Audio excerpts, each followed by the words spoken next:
বিকেলে বা সন্ধ্যায় কিছু কিছু খাওয়ার জন্য মনটা খুব ছটফট করে। ছেলে বলতেছে মুড়ি মাখা খাবে, যেহেতু ঘরে চানাচুর নেই, তাই একটু নতুন আইটেমে আমি ছেলেকে মুড়ি মাখাটা বানিয়ে দেবো। তার জন্য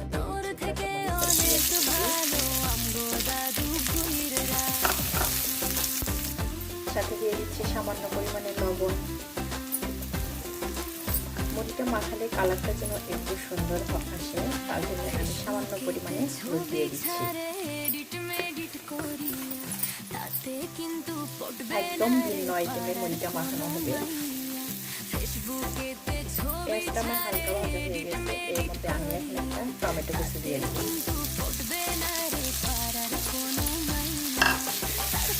টমেটোটাকে নেড়ে চেড়ে আসলে বাসায় একটু ধনিয়া পাতা নেই, ধনিয়া পাতা থাকলে মুড়ি মাখাটা আরও একটু মজার হতো। যেহেতু ধনিয়া পাতা নেই, এর জন্য আমি সামান্য পরিমাণে ঘি দিয়ে দিলাম, এতে ফ্লেভারটা অনেক অনেক মজার হবে। এই তো আমার মশলাটা বানানো হয়ে গেছে। এভাবে মশলা বানিয়ে যদি মুড়ি মাখা খেয়ে নাও, অনেক মজা লাগবে। এই তো এবার আমি মুড়ি নিয়ে নিচ্ছি।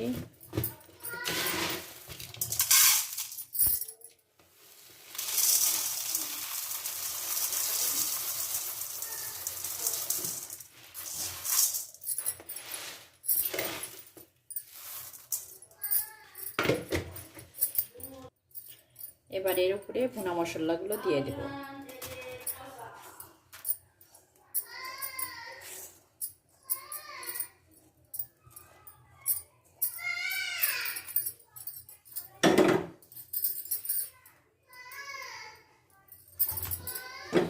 এবার নরম হাতে আলতো করে সুন্দর করে একটা মাখানি দিয়ে দেব।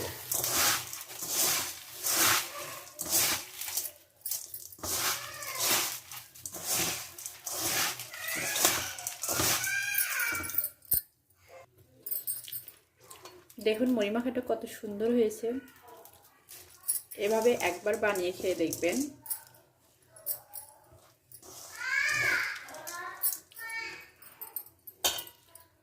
বিসমিল্লাহির রহমানির রহিম।